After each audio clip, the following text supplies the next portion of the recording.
Então, hoje nós vamos começar o sexto módulo. Alguns módulos agora vão ser feitos em duas partes, porque são assuntos mais trabalhados. Esse mesmo vão ser duas partes, essa é a primeira parte. Então hoje a gente vai falar sobre a reencarnação, a parte da ciência envolvida com a reencarnação, né? Como a ciência já está se aproximando para estudar as coisas espirituais. E nós vamos falar também sobre a reencarnação como um processo educativo. Porque se tem a ideia, né, até mesmo através do nosso costume religioso, a gente aprendeu que existe um castigo, que existe uma punição para os erros, né? Existe aquela ideia errada de pagar pecado. Vou pagar meus pecados, eu vou sofrer para evoluir. Tudo são interpretações equivocadas que o esclarecimento agora com a evolução das nossas ideias mesmo chega, né? Então vamos começar aqui com a reencarnação já sendo olhada pela ciência. E como desde o início esteve o processo científico envolvido. Como a gente viu no primeiro módulo, né? Kardec trabalhou com o processo de pesquisa científica. Então vamos lá. Por todos os tempos, muito antes de Jesus, a reencarnação sempre foi presente, por intuição, na mente do ser humano. A fé em Deus é uma coisa natural do humano. A busca pelo divino é uma coisa que vem desde o tempo das cavernas. O homem sempre idealizou o Deus de alguma forma, através de totens, através de estátuas, através de pessoas, né, através de fenômenos da natureza. Sempre se buscou o divino. Teve uma época que acreditava em vários deuses. Então isso vai evoluindo, né? Vai evoluindo. E a percepção, acho que mais raciocinada que já se teve de Deus, foi essa que os espíritos trouxeram, para a gente quebrar a ideia de que Deus é uma pessoa, de que Deus castiga. Deus, a gente discutiu também no primeiro módulo, ainda é incompreensível para nós. Povos como os Vedas, os fariseus, os esquimós, os índios, já sabiam da reencarnação. Entre os anos 570 e 430 a.C., os filósofos pré-socráticos, Pitágoras, Heráclito, Empédocles, já falavam abertamente das suas ideias de reencarnação. E logo depois, Sócrates e Platão também falaram do ciclo entre a vida terrena e a existência do mundo das ideias, onde a alma habitava antes do nascimento. Então a gente vê que essa ideia de outro mundo, de outro universo, de outra dimensão, sempre esteve presente, né? E Sócrates falou abertamente do nascer de novo, da reencarnação, do mundo das ideias, tanto que ele foi condenado à morte, foi condenado a tomar veneno, porque estava esclarecendo demais, estava ensinando demais. Aí condenaram ele por perversão da juventude. Ele estava ensinando a juventude a pensar. E essa é uma das propostas da doutrina espírita, é pensar. Por isso que a gente fala da fé raciocinada, né? Nessa pesquisa aqui eu fiquei surpreso com os fariseus, doutores da lei da época de Jesus. Fiquei surpreso que eles já tinham ideia também da reencarnação, apesar de que naquela época era comum se crer que alguém já tinha sido outra pessoa. Era muito comum achar que alguma daquelas pessoas já tinha sido um profeta. Tanto que Jesus pergunta, né, aos apóstolos, a gente conversou sobre isso. Quem estão dizendo que eu sou? Perguntando aos apóstolos que andavam por ali. Eles estão dizendo que eu sou quem? Uns dizem que o senhor é Elias, outros dizem que é Jeremias, outros dizem que é João Batista. Quer dizer, sempre se teve essa ideia de que alguém já tinha sido outra pessoa. Então, isso era comum entre os fariseus. Então, a gente vê que a ideia de que existe outra vida é uma ideia presente no nosso inconsciente. E mesmo quem diz não acreditar em Deus, tem no seu inconsciente lá a ideia de que existe um ser superior. Todos nós temos a tendência a pensar na reencarnação, porque todos nós somos reencarnados. Todos os espíritos, mesmo aqueles que são ateus, mesmo aqueles que condenam a teoria da reencarnação, uma hora foi preparado para reencarnar. Então ele traz aquilo. Mesmo que esteja em esquecimento, mas traz. A morte era entendida como uma liberação da alma, de seu corpo físico, para seu retorno ao mundo espiritual, de onde deveria reencarnar para purificar-se e alcançar a sabedoria. É quase a ideia que a gente tem hoje, que a doutrina traz. A gente só muda aí um pouquinho esse verbo purificar, né? Porque a gente vem desenvolver inteligência e sentimento. Purificar seria no sentido do perispírito, né? Da gente trabalhar as marcas que ficam no nosso perispírito pelas nossas emoções. O que marca o nosso perispírito, eu gosto de falar assim, a caneta que escreve a nossa história no perispírito são sentimentos e emoções. Há quem diga assim, os tatuados, quando faz a tatuagem fica no perispírito. Aí já criaram até uma ideia do Vale dos Tatuados, como se fosse um sofrimento. Nada disso. Quem escreve... Hein? Tudo que mexe com a emoção é que marca o perispírito. Por isso, assim, o ódio, as coisas da raiva, é marcada, por exemplo, alguém briga, ou alguém toma um tiro. A emoção que ele libera na hora daquilo ali, de ódio, né, de vingança, de desespero, isso marca o perispírito. O amor também marca o perispírito. Só que o amor fica sedimentado no espírito, porque está de acordo às leis do bem, né? Então, se não gera emoção, não marca. Por exemplo, vamos falar da tatuagem? A tatuagem em si, problema nenhum. Mas se na hora de fazer a tatuagem alguém está lembrando de um ódio, né, de uma raiva, desenha ali um bicho feio representando um ódio, sim, marca. Mas isso não é só a tatuagem, é qualquer sentimento, é qualquer ideia. Por isso... Como? Sim, aí não tem aquela marca negativa que vai precisar ser trabalhada. Eu peguei a tatuagem porque tinha essa ideia, né, de que vai marcar o perispírito. Mas qualquer coisa que você emocionalmente segura, mesmo que não tenha acontecido assim, mas a gente alimenta uma vontade de vingança, uma raiva de alguém, e aquilo vai ficando. Vai ficando, vai ficando. Quando você desencarna, está lá o registro histórico dos seus sentimentos. E olha, são essas marcas que produzem, muitas vezes, doenças e deficiências na reencarnação. São elas que são retornadas para o corpo, tanto que a gente chama o corpo de modelo, o perispírito a gente chama de modelo organizador biológico. Olha só, é o que organiza a biologia do corpo. Então, o Lar Harmonia hoje, o Centro Espírita Harmonia, prega muito que não existe essa coisa de causa e efeito. Você matou com um tiro, vai morrer com um tiro. Né? É igual a ideia daquele menino que foi arrastado pelo carro, o sequestrador levou o carro, o menino caiu, surgiu até umas psicografias dizendo, aquele menino arrastava pessoas nas bigas antigamente. Aquela psicografia foi negada até pelo próprio Centro Espírita, que disseram que foi de lá. O próprio Centro Espírita negou aquela psicografia. Então, eles pregam assim, você vai nascer sim com uma marca, e às vezes até a marca física mesmo. Tomou uma facada aqui, morreu, na próxima você pode vir com a marca da facada. Acontece, e a gente vai falar disso aqui. Mas isso quando se guarda emocionalmente. Então, eu ia falando do Lar Harmonia.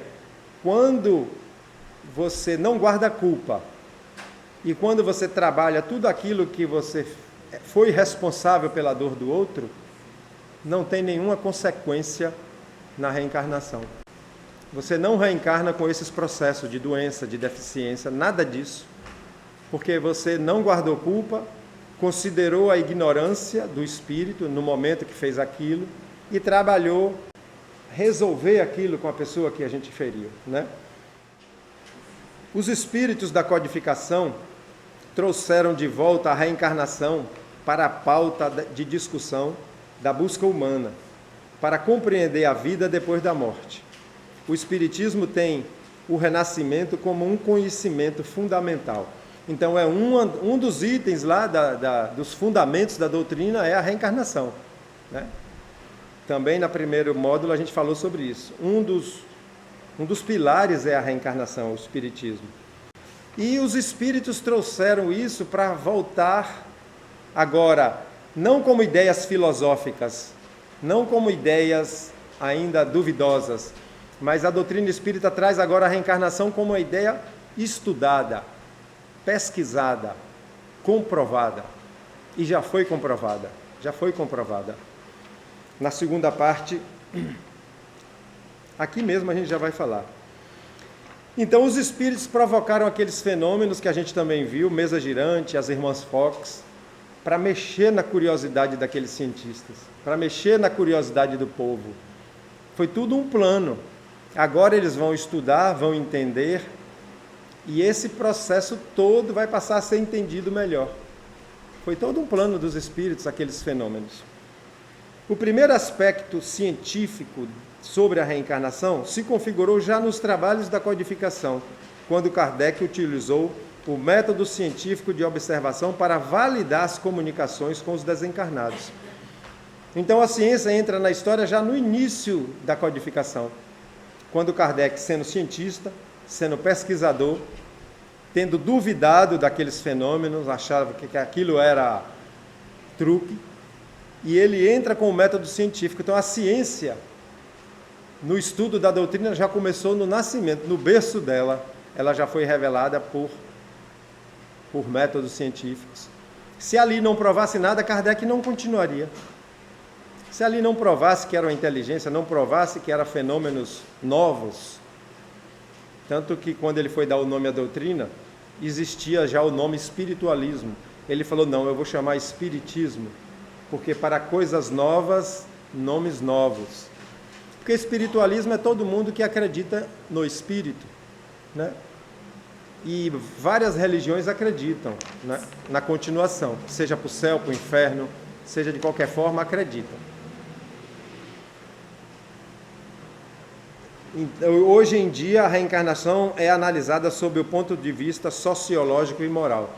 Já está nas universidades, já está nos pesquisadores que nem conhecem a doutrina espírita, pesquisadores americanos, porque os fenômenos aconteceram lá. A curiosidade também se instalou lá.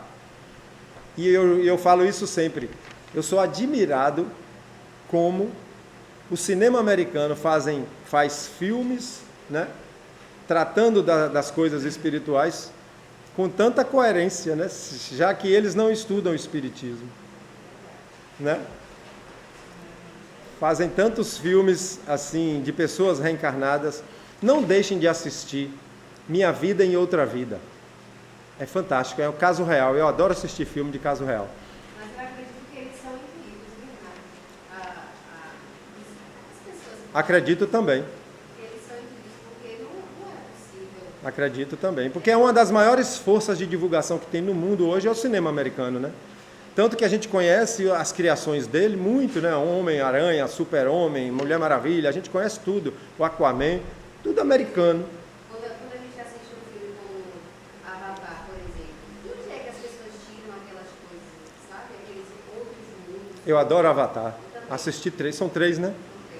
Eu fico assistindo Avatar, imaginando que ali é outro planeta habitado, onde os espíritos vestem corpos um pouco diferentes e a pureza que eles têm, né? E a ideia que eles têm, né, cada detalhe da moradia, é uma árvore que representa a vida do planeta, e a pessoa não tem nenhuma noção de espiritualidade. É, sim, eles são intuídos, sim. Eles são intuídos, sim. E o espiritismo já está no Canadá, nos Estados Unidos, na Europa, mas muito levado por brasileiros, né? Eu ainda não ouvi falar, na França tem, só na França, um centro espírita criado por não brasileiros, na França tem. Já há algum tempo, universidades têm pesquisado sobre a reencarnação. Os trabalhos mais significativos são da Universidade da Virgínia, do estado de mesmo nome, né, o estado da Virgínia, nos Estados Unidos, com o trabalho pioneiro do psiquiatra Ian Stevenson. Eu tenho esse livro Eu dei um dele também para Cledemilson. Eu ia trazer esse livro para mostrar aqui. É um livro grosso. Reencarnação, 20 casos. Eu vou falar um pouco de Ian Stevenson quando terminar esse parágrafo. A Universidade Federal de Juiz de Fora, lá já tem mais de 2 trabalhos, em Minas Gerais, que através do Núcleo de Pesquisas em Espiritualidade e Saúde, a NUPES, faz um levantamento nacional de casos sugestivos da reencarnação em parceria com pesquisadores da Virgínia. Esse novo trabalho eles estão fazendo em parceria com essa universidade americana. Mas antes, já tem um trabalho, um artigo científico deles tratando disso. Um pouquinho de Ian Stevenson, o que eu li, não li o livro todo, é muito grosso. E eu, às vezes, paro e pego outro, mas eu tenho que ler esse livro todo. Ele começou as pesquisas com crianças que claramente lembravam de vidas passadas, que tinham ideias, que falavam. Então ele investiu muito nessa pesquisa nos Estados Unidos, ele olhava marcas de nascença, ele olhava o que a criança falava, pesquisava o que a criança falava nos registros de cartório. E teve uma criança que falou o nome dele todo, a filiação. Teve criança que pediu para levar ele no endereço e chegou lá e falou para a mulher: você foi minha esposa.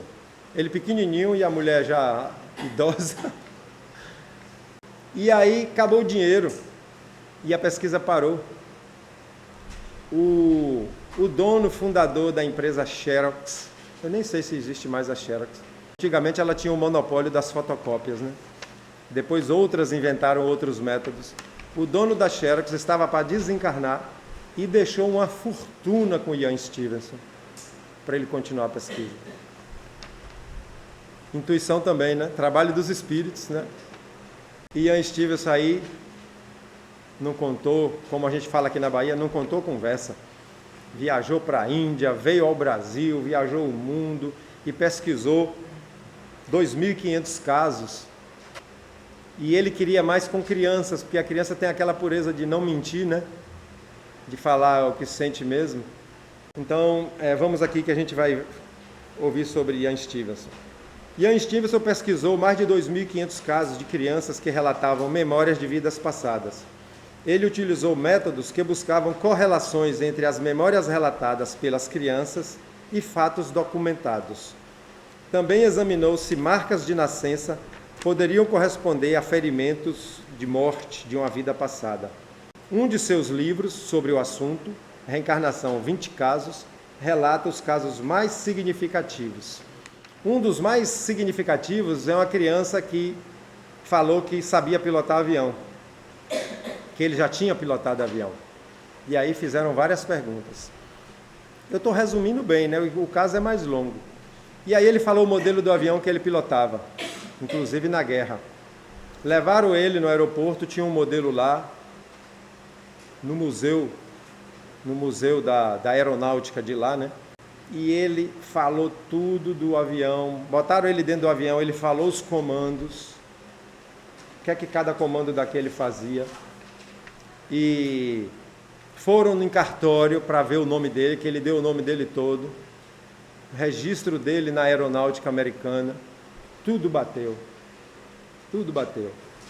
E aí, como o Sinira levantou a bola, eu acredito sim que é trabalho dos espíritos, facilitando até a memória dele, né? Porque André Luiz mostra muito os espíritos, às vezes, quando quer tirar alguma informação de outros, né? Principalmente aqueles que estão lá no sono reparador, né? A gente fala sono reparador, mas é em tratamento. Eles botam a mão ali, na parte da cabeça do espírito ali, do perispírito, né? E aí lê a história toda do espírito. Lê o que se passa, o que é que ele está pensando naquele momento, o que é que se passou. É porque tudo é energia e fica ali em energia também. Então esse é um dos trabalhos mais importantes, mas existem outros trabalhos. Na Índia, esse é um assunto que nem se discute. Na Índia a reencarnação é fato. A reencarnação lá é fato comum. O hinduísmo. Só que eles acreditam, diferente de nós, que a pessoa pode ser obrigada a reencarnar em um animal. E os espíritos disseram que não, que isso não existe. Vamos ver agora a reencarnação como processo educativo. Obrigado. Façam isso mesmo.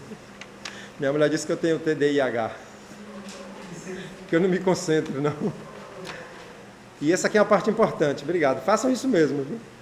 A hipnoterapia, que utiliza a técnica de hipnose para acessar memórias de fatos causadores de sofrimentos psicológicos, às vezes lida com relatos de pacientes trazendo vivências de vidas passadas, relatando recordações com detalhes do acontecimento traumático. Essas experiências não são consideradas comprovações científicas, mas reforçam as evidências de vidas anteriores. Eu já tinha lido de casos em hipnoterapia, mas eu vivi isso. Eu, quando eu trabalhei com a hipnoterapia aqui em Camaçari, trabalhei um tempo de graça, atendendo de manhã lá no Centro Espírita Beneficente. Foi mais com o pessoal espírita. E eu falava sempre, a hipnoterapia não é espiritismo, eu estou usando só o prédio. Esclarecia isso. E depois comecei a atender na clínica de psicologia Vidalinos, que tem ali depois da Constrol. E atendi 32 pessoas, em torno de 120 sessões. E atendi pessoas que visitaram vidas passadas. Teve uma que visitou 3 vidas passadas, com os nomes que ela teve em cada vida, a forma que morreu em cada vida. Uma foi acidente de avião, outra foi acidente de carro, a terceira eu não estou me lembrando agora, se foi de uma doença. E relatou com detalhes, inclusive o sofrimento que ela trazia, que angustiava ela, e ela veio tratar isso, a gente descobriu que era... ela estava num navio, vindo com o pai, trazendo pessoas escravizadas. E o pai era muito ruim. E no momento que o pai pegou algumas pessoas, né, alguns negros africanos, para jogar no mar porque estava doente, ela entrou em pânico, gritou com o pai, berrou com o pai, corrigindo. Ela não fez isso. Ela fez isso na hipnoterapia, porque eu sugeri que ela liberasse o sentimento. Ela teve que ficar calada, porque era muito submissa, né? E quando ela entrou em sofrimento, eu sugeri que ela liberasse. Aí ela gritou com o pai, disse um bocado de coisa ao pai, disse que ele era um monstro, que aquilo eram seres humanos e descarregou. Então a hipnoterapia faz a gente viajar. Atendi outro rapaz que ele estava depressivo, desanimado da vida. Ele contratou 3 sessões comigo, isso já foi na clínica. E ele retornou. A gente faz assim, depois que a pessoa está em transe, a gente faz uma metáfora, né? Você está num trem, o trem está em velocidade. Quando chegar na estação, ou a gente fala assim, você está num barco viajando, quando você vê a ilha onde isso tudo aconteceu, a gente cria uma metáfora. E ele, quando parou, aí a gente pergunta. São perguntas padrão. Você está no local aberto ou fechado? É de dia ou é noite? Você está sozinho ou acompanhado? Essas 3 perguntas a gente faz quando a pessoa identifica o momento do trauma. Aí eu perguntei a ele, você está sozinho ou acompanhado? Ele fez, eu estou com minha mãe. É noite ou dia? Ele falou, não sei. É sozinho, está no lugar aberto ou fechado? Ele falou, eu estou no lugar fechado. Você identifica esse lugar? Ele falou, eu estou na barriga da minha mãe. Eu estou dentro da barriga da minha mãe. E o que é que está acontecendo? O que é que você está ouvindo? Porque eu sei que o feto ouve, né? Ele falou, minha mãe não quer que eu nasça. Minha mãe planeja me abortar. Minha mãe não me quer. E eu não vou entrar em detalhes, mas aí eu falei com ele, o que é que você quer dizer? Aí a gente faz o adulto vir, a gente fala, você agora fulano de tal, com 40 anos, se aproxime desse feto, e o que é que você quer dizer para esse feto? E ele aí, nasça, nasça, nasça e seja feliz, viva a sua vida. Teve mais coisas, que eu não vou entrar em detalhes, mas essa foi a segunda sessão. E aí quando ele voltou, eu perguntei, você está bem? Está feliz? Estou. Aí na hora de sair ele falou, Renato, eu não preciso da terceira. Não precisa da terceira. O alívio foi tanto. Falei, mas rapaz, mas você já pagou e tal, venha só para a gente fazer um relaxamento. Ele fez, talvez eu venha. E veio, fez um relaxamento, ele dormiu, nem manifestou mais nada. Então eu estou contando isso como uma amostra de que a reencarnação, o entendimento antes de nascer, né, a pessoa se sentir viva antes de nascer é comum. E essas coisas que eu vou confrontar, a hipnoterapia com reunião mediúnica, eu disse a vocês que eu estou escrevendo um livro, está devagar, mas quando eu terminar o estudo que eu estou fazendo da psicanálise, terminar esse estudo aqui, eu vou dar mais velocidade. Eu estou escrevendo essa relação entre a hipnoterapia, que eu tive experiência, e as reuniões mediúnicas. São muito parecidas. São dois processos de hipnose. Os espíritos chegam hipnotizados com os seus casos. Então eu relatei bem isso para mostrar que não são só evidências, são verdades. A reencarnação é uma verdade. E nós trazemos muito da vida passada. Muito da vida passada. É verdade que tem pessoas que têm dificuldade de tocar no mundo real? Não. Tem pessoas que têm dificuldade de entrar no transe.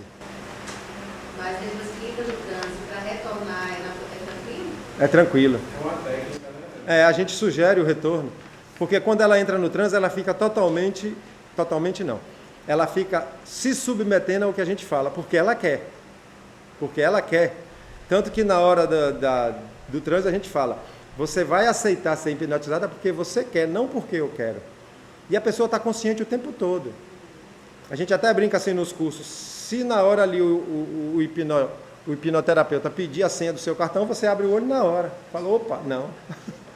A pessoa não fica inconsciente, a pessoa não faz o que ela não quer. Hein? Não é uma boa noite Cinderela, a pessoa está consciente.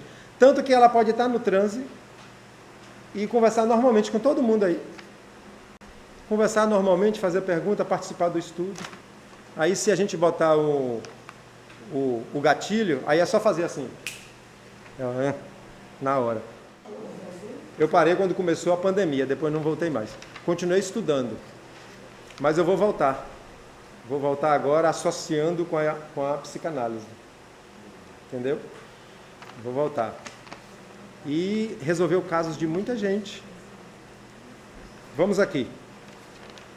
Reencarnação como processo educativo. Aqui é para tirar a ideia de que a reencarnação é um processo punitivo. Que a reencarnação é um processo, quando a gente fala expiação, veio assim para pagar. Não é assim. Quem se joga naquele processo difícil é a própria mente da pessoa, é a própria culpa da pessoa. Os umbrais que a gente estuda, é a própria pessoa que se coloca no umbral. Né? Porque se ela fizer o trabalho, né? Também tem que conhecer isso, né? O trabalho de auto-perdão, de autotransformação, de recompor os prejuízos que causou aos outros, isso não passa. A reencarnação, também conhecida como pluralidade das existências, é o nascer de novo, em um novo corpo, através de uma nova gravidez, de outra mãe, ou, em casos raros, da mesma mãe. É o mecanismo pelo qual a lei do progresso se manifesta na obra da criação. É assim que a lei do progresso, é assim que a evolução é tocada, com a reencarnação. Aí eu falei aqui que a gente pode nascer na barriga de outra mãe ou da mesma mãe. Tem dois casos que você pode nascer na barriga da mesma mãe. Nasce, por algum motivo, tem o aborto, até aborto natural, né? Aborto natural, que a mãe não provocou, mas a criança não vingou. Geralmente esse espírito volta, passa pela experiência necessária, passa por aquele choque anímico e volta e reencarna. Muitas vezes o segundo filho foi o primeiro. O segundo filho foi aquele espírito que voltou para reencarnar. E tem o caso também, pode acontecer do espírito morrer, vamos supor uma mãe de 20 anos, grávida, aí aquele espírito, aquela criança morre com 2 anos. Aí ela com 30, 10 anos depois, ela resolve engravidar. E ele pode voltar. na mesma encarnação dessa mãe. E pode ser também que em outras encarnações, aquele mesmo espírito que foi mãe dele, por um planejamento necessário, pode ser mãe dele de novo. Mas todos esses casos que eu falei aqui, de voltar na mesma mãe, são menos frequentes. O mais frequente é uma nova família, apesar de que são os mesmos espíritos envolvidos, mas uma nova família, uma nova barriga, e aquele espírito volta. Muitas coisas que nos acontecem na vida são realidades humanas incompreensíveis ou mal explicadas pelas religiões. Elas só são claramente entendidas através do raciocínio da reencarnação. Se Deus nos desse apenas uma vida única, uma única vida física, raciocine bem isso. Se Deus nos desse apenas uma única vida física, seria totalmente injusto.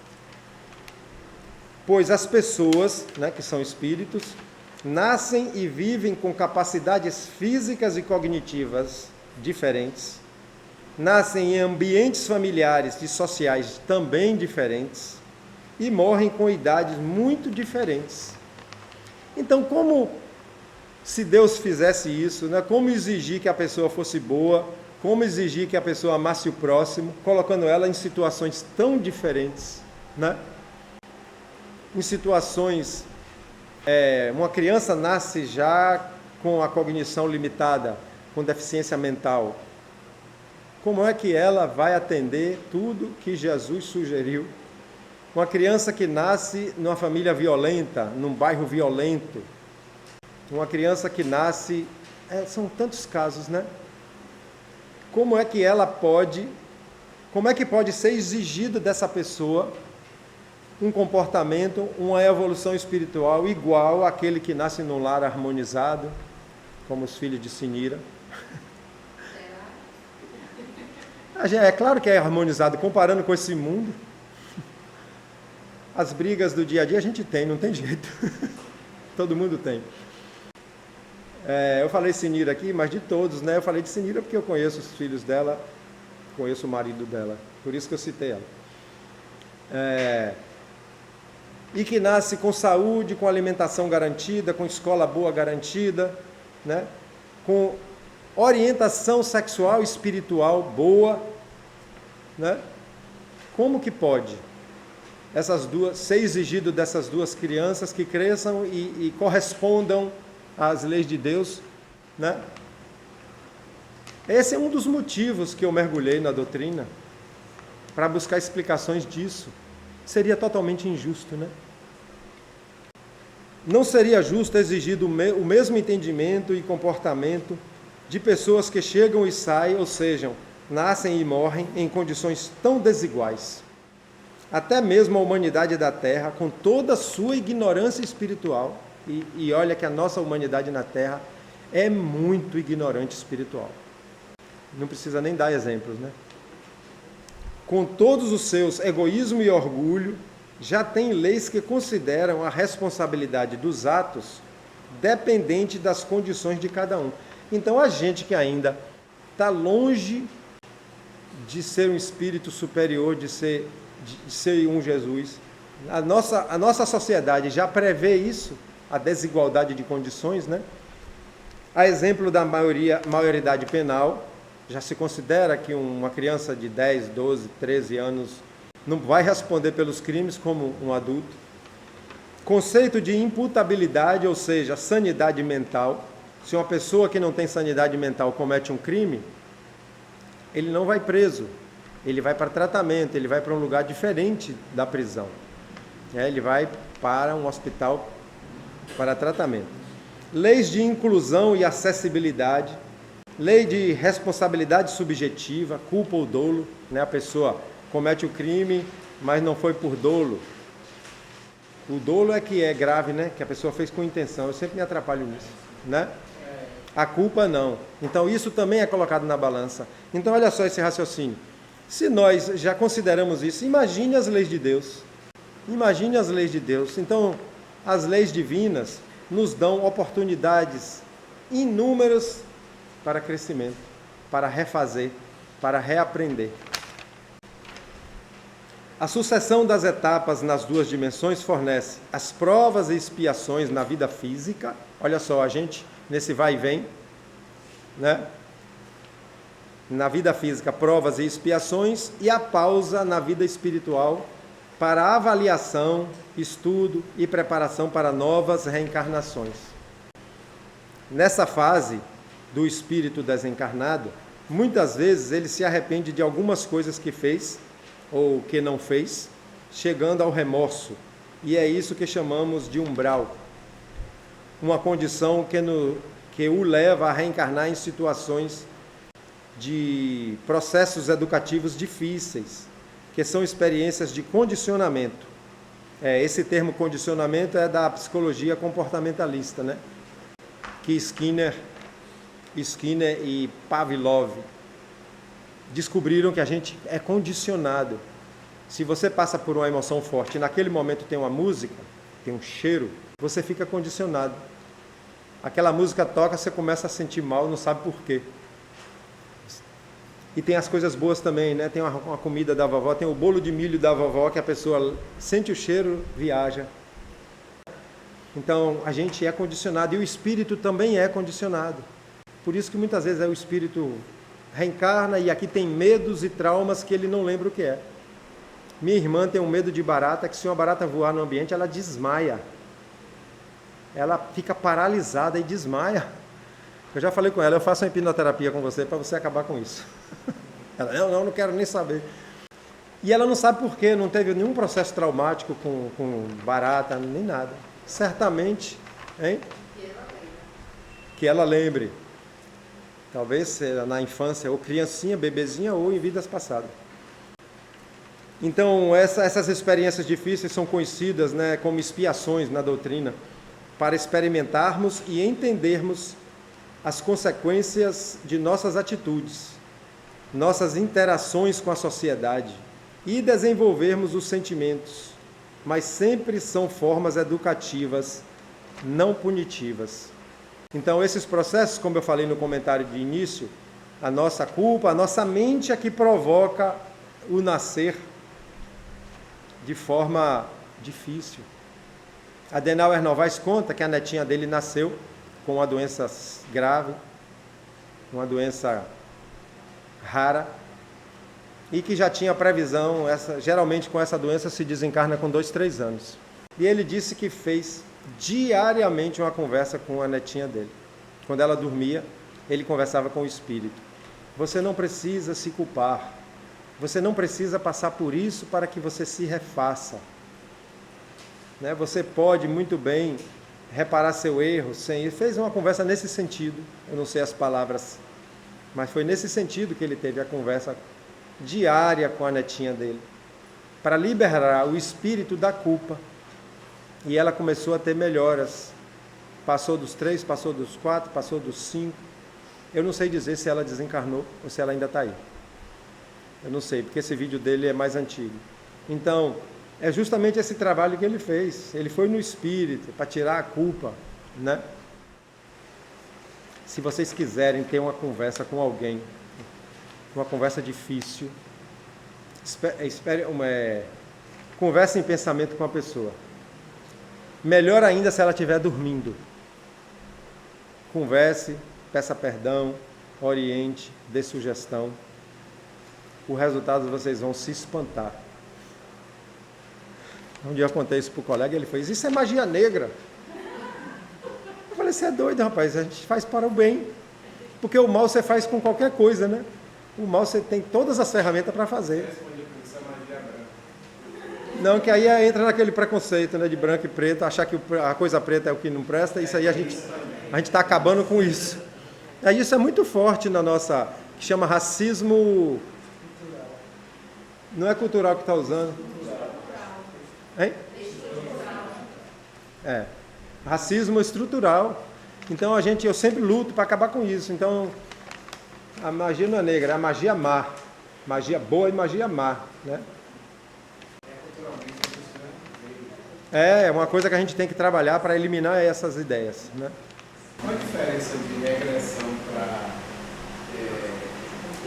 hipnoterapia? Diferença de regressão para hipnoterapia. A regressão pode ser feita dentro da hipnoterapia. A técnica é a hipnose. O trabalho é a terapia. Né? A regressão é um dos trabalhos. Pessoas já regrediram comigo, mas eu nunca fiz assim, induzindo a pessoa a regredir a vidas passadas. Elas foram por elas mesmas. Entendeu? Elas foram por elas mesmas. Agora, regredir nessa mesma vida para a infância, a gente não manda regredir para a infância, a gente sugere que regrida para o momento traumático. Mas essas que eu dei exemplo, as pessoas foram por si mesmas para a vida passada. Entendeu? Eu gosto muito desse trabalho. Muitos não gostam, não usam essa coisa de regredir para o momento do trauma. Vai com outras técnicas da programação neurolinguística. Mas tem gente que faz a regressão induzida mesmo. Eu já fiz. Já? Depois você conta pra gente. Na esfera física, passamos por necessidades de sobrevivência, pelas quais teremos que pensar e trabalhar. São o ar, a água, a alimentação, o abrigo e o agasalho. É considerado os 5 As. 5 As. Ar, água, alimento, abrigo e agasalho. Então, toda vez que a gente reencarna, a gente precisa disso. Aí o que é que acontece? Temos que pensar, temos que aprender um método de ganhar dinheiro, temos que trabalhar, e é isso que faz o espírito evoluir em inteligência. Essa condição aqui é para que a gente lute pela sobrevivência e assim se desenvolva. Toda vez que a gente tem que resolver um problema aqui no mundo material, a gente está mexendo com a criatividade, a gente está mexendo com a inteligência para que a gente sobreviva. Então é uma condição que a gente é colocado para isso. A evolução moral vai em outro campo, das emoções, dos sentimentos. Né? Agora, o espírito que já está liberto, desapegado, ele não precisa de respirar, nem de se alimentar, nem de abrigo, nem de roupa. Não precisa de nada disso. O espírito não precisa disso. Agora, o espírito desencarnado precisa disso quando ele ainda está condicionado, ainda está apegado. André Luiz é fantástico, né? Quem quer aprender muito sobre o mundo espiritual, leia os livros de André Luiz. São livros pequenos, são 16, mas que são ricos demais. É André Luiz viajando pelo mundo espiritual com as equipes de trabalho e relatando para a gente tudo que ele aprendeu, tudo que aconteceu. Ele conta que uma vez ele vinha com a equipe para estudar como é que acontecia um evangelho no lar. Então eles desceram no Rio de Janeiro, em Copacabana, porque nosso lar é uma colônia espiritual do Rio de Janeiro. Né? Todo mundo pensa que quando morrer vai para nosso lar. Nosso lar é do Rio de Janeiro. Aqui em Salvador tem uma chamada Redenção. Tem outras aqui também. Então eles desceram para estudar ali aquela família. Então eles dizem que quando eles desciam, já havia uma luz dentro da casa. Já havia uma luz dentro da casa. E aí, enquanto chegava, André Luiz viu muitos espíritos desencarnados correndo da chuva, com frio. E aí ele perguntou que eles não são desencarnados, por que eles estão correndo da chuva? É porque eles ainda estão muito apegados à matéria. E muitas vezes são pessoas que provocaram sua morte antes da hora, ficou carregada de fluido vital. Então ela sente frio, sente fome, sente desejo sexual, sente vontade de beber. Os vícios, né, que seja cigarro, seja álcool. Então fica muito apegada aqui. E esse trabalho que a gente faz aqui, ó, é um trabalho fantástico de desapego. Porque a compreensão de como as coisas funcionam, a gente já vai largando muita coisa aqui.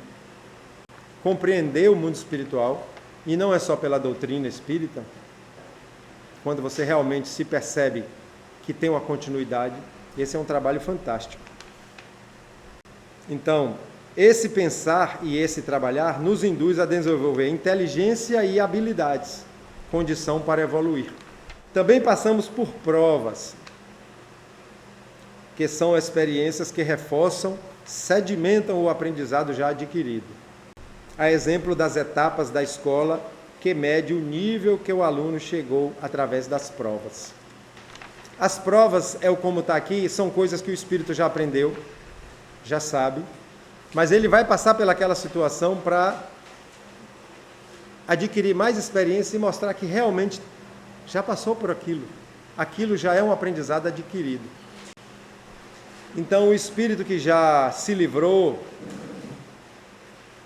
da dificuldade de relacionamento com pessoas, que é um problema sério na nossa atual encarnação.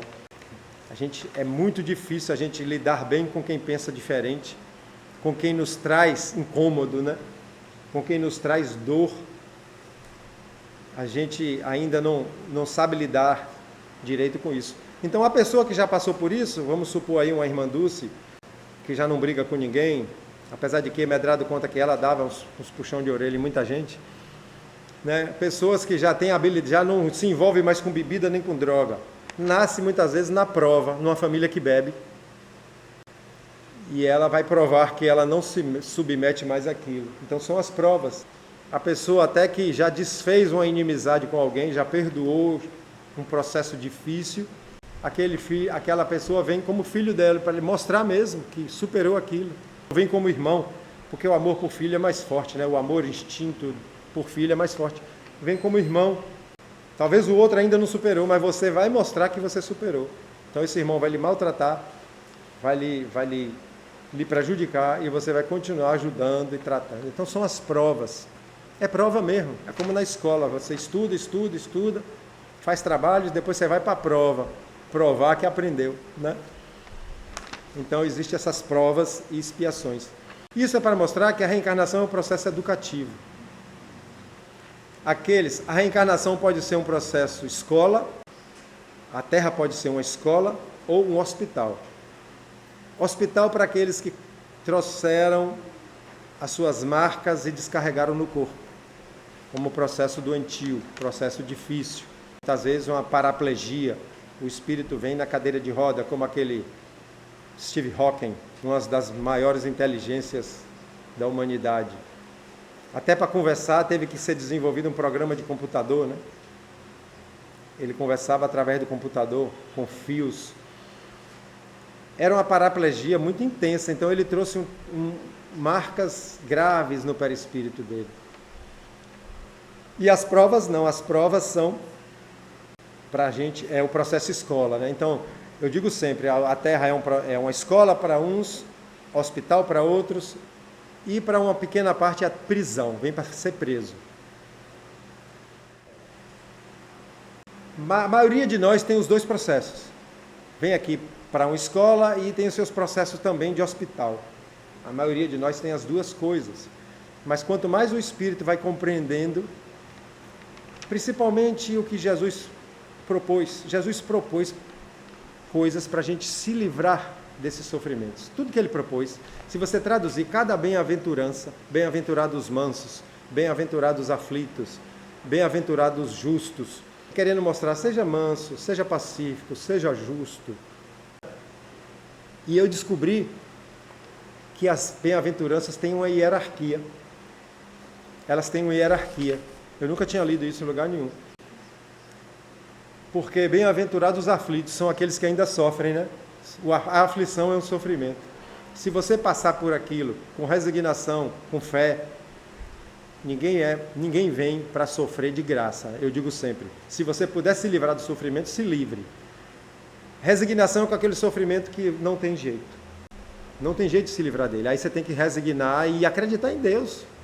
Porque esse Deus é justo, né?